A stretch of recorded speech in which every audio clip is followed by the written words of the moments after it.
Hello दोस्तों। मैं राहुल द्विवेदी आप सभी का फिर से स्वागत करता हूं।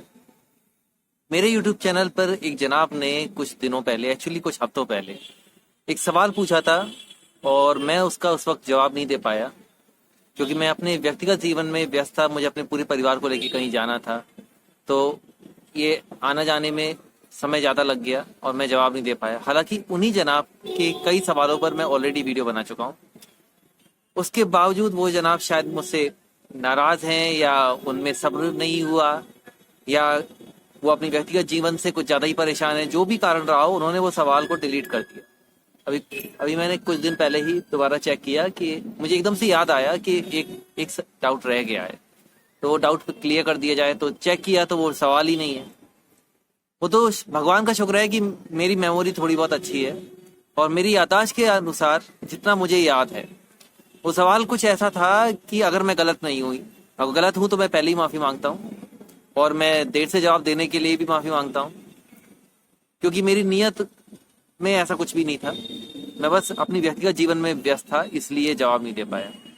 तो जितना मुझे याद है उसके हिसाब से कुछ ऐसा था कि वो किसी कॉम्पिटिटिव एग्जाम की बात कर रहे थे और उसमें सिलेक्शन या उसको क्या कहते हैं, रिजल्ट वो अपने फेवर में लाना चाहते थे, ऐसा कुछ था।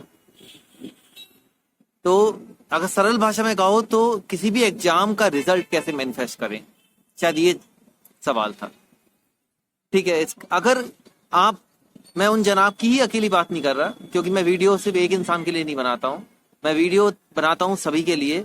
और कोई टॉपिक का आंसर मैं देने की कोशिश करता हूं तो वो आंसर सिर्फ उसे एक इंसान के लिए नहीं होता है।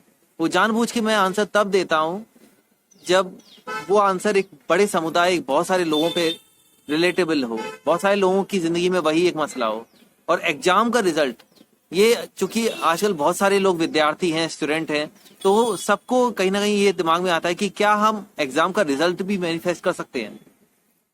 देखिए, एग्जाम का रिजल्ट तो पहली बात उतना ही आएगा जितना आप एग्जाम में करके जाएंगे। अगर आपने एग्जाम में 40% ही लिखा है और आप रिजल्ट मैनिफेस्ट करना चाहें 100%, तो ये ऐसी कोई जादू आज तक किसी भी सो कॉल्ड मैनिफेस्टेशन टीचर के पास नहीं है। तो मन से ये भ्रम निकाल दो कि एग्जाम रिजल्ट कोई जादू की तरह मैनिफेस्टेशन से जादू हो जाएगा। जादू नहीं है ये सिर्फ एक तरह की प्रार्थना है। जैसे आप नॉर्मली बचपन से प्रार्थना करते आ रहे हो, अपने जो भी भगवान को मानते हो, इससे फर्क नहीं पड़ता आप किस धर्म के हो, किस समुदाय के हो, किस तरह के वातावरण में पले बड़े हो। हम कोई भी अच्छा काम करने से पहले जिस तरह से प्रार्थना करते हैं, उसी तरीके से हम एग्जाम को लेके भी अच्छी ब्लेसिंग अपने माइंड के थ्रू देते हैं कि हमारे साथ जो भी होगा अच्छा होगा। तो ये जो हम माइंड से ब्लेसिंग दे रहे हैं कि जो भी होगा अच्छा होगा, इसी को मैनिफेस्टेशन पावर कहते हैं। और इसी के थ्रू जब हम अच्छा सोचते हैं तो हमारे साथ चीजें हमारे हक में काम करने लगती हैं। जैसे मेरे अपने पिताजी का ये एक्सपीरियंस था कि वो मैनिफेस्टेशन की पावर नहीं जानते थे, लेकिन वो बहुत ही ज्यादा ऑप्टिमिस्टिक इंसान थे हमेशा से, और उनने अपनी जिंदगी में बहुत कुछ अचीव किया अपने optimism, power of optimism, power of positive thinking से। हालांकि वो नहीं जानते थे कि ये सब कुछ जो उनके साथ अच्छा हो रहा है वो इसलिए अच्छा हो रहा है क्योंकि वो अच्छा सोचते हैं। ये उनका नेचर ही था कि वो हर चीज में अच्छा ही सोचते थे। तो उनके साथ ऐसा कई बार हुआ है, ये मुझे वो बचपन से अपने किस्से सुना रहे हैं कि जो वो पढ़ के जाते थे वही एग्जाम में आता था। और इसे कुछ लोग लक से जोड़ सकते हैं और कुछ लोग इसे संजोग से जोड़ सकते हैं, लेकिन मैं ये कहूंगा कि ये कहीं ना कहीं उनके विचारों की ताकत है कि जितना उन्होंने पढ़ा वही उनके एग्जाम में आया। और एक बात, एग्जाम में कौन लोग सबसे अच्छा क्या कहते हैं आंसर लिख के आते हैं या जिनका सबसे अच्छा रिजल्ट आता है, इसका लेना देना है कि आप अपने दिमाग को कैसे इस्तेमाल करते हो। एक जीनियस इंसान में और एक आम इंसान में जो फर्क होता है, ये कुछ कीड़े शाम को कुछ ज्यादा आ रहे हैं, आज पानी बरस गया है, आपको पीछे छत पे पानी दिख रहा होगा। तो अगर मैं बार बार ऐसे हाथ हिला रहा हूं तो आप लोग कंफ्यूज मत होइएगा, ये पानी भरा हुआ है तो कीड़े पैदा हो गए हैं। खैर, मुद्दे पे आते हैं। एक जीनियस इंसान में और एक आम इंसान में फर्क होता है कि जीनियस इंसान को पता होता है कि दिमाग का कैसे इस्तेमाल करना है। जैसे मैं प्रैक्टिकल बात करता हूं, जिस तरीके से हमारी ये साइकोलॉजी काम करती है कि एग्जाम की जो 3 घंटे होते हैं, उन 3 घंटों में आप अपने दिमाग के अंतर मन की कितनी गहराई में जा सकते हो, और कितनी गहराई में अपने अंतर मन में जाके अपने आंसर को ढूंढ के ला सकते हो। इस तरीके से एक जीनियस आदमी का दिमाग काम करता है। इसे अगर सिंपल भाषा में समझना है तो एक जीनियस इंसान ऐसे क्वेश्चन का भी आंसर अपने अंतर्मन की गहराइयों से ढूंढ निकालता है जिसका आंसर उसने कोर्स में नहीं पढ़ा था, लेकिन उसने जिंदगी में कहीं ना कहीं सुना होगा। अगर इसे प्रैक्टिकल तरीके से समझना है तो आपने अगर स्लम डॉग मिलियनेयर मूवी देखी हो, क्योंकि जब मैंने वो मूवी देखी थी तो मुझे लगा था it is a bloody story of my life, क्योंकि उस फिल्म में जो उससे सवाल पूछे गए थे, करोड़पति बनने के जो सवाल होते हैं, वो 15 सवाल के हर सवाल का जवाब उसने अपनी जिंदगी से रिलेट करके ढूंढ निकाला। और हर जीनियस आदमी ऐसा ही करता है एग्जाम के दौरान। और जितने भी लोग जो वाकई में जीनियस हैं, जो इस वक्त मेरा वीडियो देख रहे हैं, वो रिलेट कर रहे होंगे। एक और मूवी का मैं उदाहरण देता हूं क्योंकि वो भी मेरी जिंदगी के बहुत करीब है। वो मूवी है 3 इडियट्स, आमिर खान वाली। उसमें वो कभी रटता नहीं था, वो हर चीज को समझ समझ के बोलता था। इस बात को लेके मेरे कुछ क्लासमेट्स जब मैं स्कूल में था मेरा जोक बनाते थे कि समझ समझ के पढ़ना क्या होता है, क्योंकि वो भी चतुर रामलिंगम जैसे ही थे कि भैया एग्जाम का आंसर एज इट इज ही लिख के आना पड़ता है। और मेरे को भी कुछ ऐसे ही टीचर मिले थे जिन्हें भैया बुक का ही आंसर चाहिए था। और किसी किसी जगह आप बुक का आंसर नहीं ले सकते। फॉर एग्जाम्पल जैसे साइंस, वो आपको समझना ही पड़ेगा।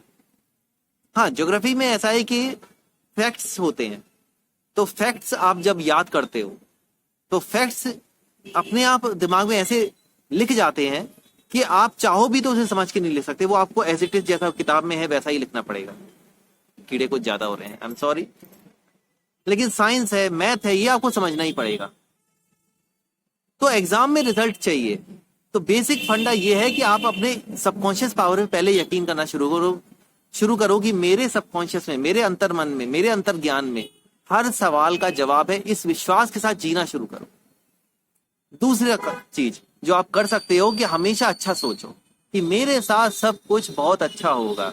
Everything is always working out for me. भगवान की कृपा से मेरा सब काम हो रहा है, मेरे लिए हमेशा सब काम हो रहा है। Everything is always working out for me. ऐसा आप सोचोगे तो क्या होगा कि आप अपने आप उन्हीं किताबों की तरफ, अपने माइंड की पावर से उन्हीं किताबों की तरफ चले जाओगे जो आपके आने वाले भविष्य में काम आने वाली है। चाहे वो एग्जाम से रिलेटेड क्वेश्चन हो या आने वाले कल में जो आपके वाइवा एग्जाम होंगे, आपके ओरल एग्जाम होंगे, आपके इंटरव्यू वाले क्वेश्चन होंगे, उनसे आप अपने आप कनेक्ट हो जाओगे। इसका प्रैक्टिकल उदाहरण मेरे साथ हुआ था जब मैं 12th क्लास में फिजिक्स का वाइवा दिया था और मेरे को जो एक्सपेरिमेंट मिला था वो एक्सपेरिमेंट थोड़ा मेरे लिए उस टाइम कठिन था। मैं उसका रीजन बताऊंगा बाद। और जो उसी एक्सपेरिमेंट के आधार पे जो मुझसे वाइवा में ओरल क्वेश्चन पूछे गए थे, उनमें से 2 सवालों के जवाब मैं नहीं दे पाया था। बाकी 2-3 के मैंने जवाब दे दिए, पर ज्यादा सवाल नहीं पूछे थे, कुछ 5-6 सवाल पूछे थे। सिर्फ 2 सवाल के जवाब मैं नहीं दे पाया था और बाकी मैंने जवाब दे दिए थे। और मेरे हिसाब से मुझे लग रहा था मेरा वाइवा अच्छा नहीं गया और मैं थोड़ा सा अपने आप में क्या कहते हैं सैड और दुखी सा था। एग्जामिनर को पता नहीं क्या सोची कि उसने कहा कि जरा अपना हाथ दिखाना, और उन्होंने मेरा हाथ देखा। हालांकि उन्हें हाथ देखना नहीं आता, उन्हें बस थोड़ा बहुत ज्ञान हो गया होगा, नौसिखिया टाइप का ज्ञान, एमेच्योर टाइप का। मुझे तो भैया, मैं ब्राह्मण परिवार में पैदा हुआ, मुझे तो सब कुछ आता है हाथ देखने। मैंने पता नहीं कहां से हिम्मत करके बोल दिया, सर आप अपना हाथ दिखाओ, मैं आपका हाथ देखता हूँ। मजे की बात है कि मेरे क्लास के जो फिजिक्स के टीचर थे उन्हें भी नहीं पता था कि मुझे हाथ देखना आता है, तो मुझे मजबूरी उन सबका हाथ देखना पड़ा। तो मैंने उसी दिन 5-6 लोगों का हाथ देखा और क्योंकि मेरे हाथ देखने की कला की वजह से मेरे फिजिक्स के वाइवा में जब रिजल्ट आया तब अच्छे नंबर आए। मेरा फिजिक्स के वाइवा को लेके मैं सैड क्यों था? ये मेरी बदकिस्मती कह लो कि मुझे जो एक्सपेरिमेंट मिला था वो एक्सपेरिमेंट वो आउटडेटेड था। वो टीचर ने मुझे एक ऐसा एक्सपेरिमेंट दे दिया था जो 2 साल पहले कोर्स से हट चुका था और सवाल उसने पूछे थे वो भी 2 साल पहले की फिजिक्स की किताब में थे। मतलब जो राज्य सरकार ने जो फिजिक्स की किताब बदल दी थी उसमें नहीं थे, क्योंकि मेरे को ऑलमोस्ट मेरी आदत है मैं पूरी किताब पढ़ के जाता था। खैर, यहां मैं ये कहना चाहता हूं अपने प्रैक्टिकल उदाहरण से और दिमाग की शक्तियों से कि क्योंकि मैंने बहुत डिटेल में दिमाग कैसे काम करता है इसके ऊपर बचपन से काफी कुछ पढ़ा है। क्योंकि मेरे को जिज्ञासा होती थी कि दिमाग काम कैसे करता है, कैसे हम अपने दिमाग का मैक्सिमम यूज करके मैक्सिमम अच्छे अच्छे रिजल्ट ला सकते हैं। तो मैं बहुत अच्छे से जानता हूं कि दिमाग में हर क्वेश्चन का आंसर होता है। और अगर आप अपने दिमाग को अलाउ करो, अलाउ कैसे करो कि विश्वास करो कि मेरे अंतर्ज्ञान में हर सवाल का जवाब है। मेरा अंतर्ज्ञान, मेरा सबकॉन्शियस में मुझे हमेशा उन चीजों के पास ले जाएगा जहां से मुझे सीखने को मिलेगा। मेरा अंतर्ज्ञान, मेरा सबकॉन्शियस मेरे साथ हमेशा सब कुछ अच्छा ही करेगा। जब आप अपने सबकॉन्शियस में यकीन करने लगते हो तो आप अपने आप जीनियस हो जाते हो। ये जो मेरे वीडियोस में कुछ लोग को देख के लगता होगा कि राहुल को बहुत सारी नॉलेज है, और कुछ लोग ऐसा मुझसे कमेंट में और यहाँ तक कि व्हाट्सएप पे जब वो मैसेज करते हैं तब भी बोलते हैं कि सर आपको कितनी ज्यादा नॉलेज है। उसके दो कारण है। पहला कारण मेरा जिज्ञासु नेचर, क्यूरियोसिटी वाला नेचर, कि मैं सीखता रहता था। मैंने अपने दिमाग को डेवलप करने के लिए बहुत सारी किताबें पढ़ी है। दूसरा कारण कि मैंने इसे अलाउ किया। तो मैंने अपने सबकॉन्शियस को खुद आज्ञा दी कि मुझे सिखाओ, मुझे नई नई चीजें बताओ, मैं कैसे आगे बढ़ सकता हूँ ये बताओ। तो जब आप खुद अपने सबकॉन्शियस पावर की मैक्सिमम इस्तेमाल करेंगे तो आप अपने आप जीनियस भी हो जाएंगे और अपने आप एग्जाम में अच्छा रिजल्ट लाएंगे। हाँ, ये कभी मत सोचना कि एग्जाम में मैं 40% करके आऊंगा और रिजल्ट मुझे 100% चाहिए। ऐसी सोच को मैनिफेस्टेशन पावर नहीं, बेवकूफी कहते हैं। तो अगर आप ऐसी बेवकूफी के शिकार हैं तो भूल जाइए मैनिफेस्टेशन पावर का इस्तेमाल करना। लेकिन अगर आप अपने सबकॉन्शियस पावर की मदद से एग्जाम में अच्छा रिजल्ट कर लाना चाहते हैं, वो पॉसिबल है, क्योंकि सबकॉन्शियस के पास हर क्वेश्चन का आंसर होता है। आपका सबकॉन्शियस आपकी पूरी जिंदगी में खंगाल के आपके आंसर ला के रख देगा। और ऐसा मेरे साथ न जाने कितनी बार, कितने सारे एग्जाम में, न सिर्फ रिटर्न एग्जाम में बल्कि ओरल एग्जाम में, इंटरव्यू एग्जाम में, लाइफ के एग्जाम में, जिंदगी से जब लोगों से मिलता हूं उनके सामने हर जगह ऐसा हुआ है। कई बार तो मैं किसी सब्जेक्ट के लिए प्रिपेयर भी नहीं होता, फिर भी मेरे पास आंसर होता है, क्योंकि वो आंसर मेरा सबकॉन्शियस मुझे देता है। तो आप जीनियस हो ये मान के चलो, आपका सबकॉन्शियस जीनियस है आप ये मान के चलो, आपके पास हर क्वेश्चन का आंसर है ये मान के चलो, आपका सबकॉन्शियस आपको हर आंसर के पास ले जाएगा ये मान के चलो, आपका सबकॉन्शियस आपको हर उस किताब, हर उस जानकारी, हर उस चीज को पढ़ने में मदद करेगा ये मान के चलो। फिर अपने आप आपके रिजल्ट अच्छे आएंगे। यहाँ पे मैं इस वीडियो का एंड करता हूँ। कुछ समझ में ना आया हो तो इस वीडियो को कई बार देख लो। कोई डाउट हो तो नीचे कमेंट में कर दो, आई विल डेफिनेटली आंसर। और धीरे धीरे करके मैं सारे डाउट जो इस चैनल पे पूछे गए हैं सबको कवर कर रहा हूँ। तो फिर भी अगर कोई छूट जाए तो प्लीज आप आराम से उसे दोबारा पूछ सकते हो, क्योंकि मैं भी इंसान हूँ, मेरी भी व्यक्तिगत जिंदगी है, तो ऐसे नाराज होने की जरूरत नहीं है। सबका आंसर दूंगा मैं। भगवान आप सबका भला करे। धन्यवाद।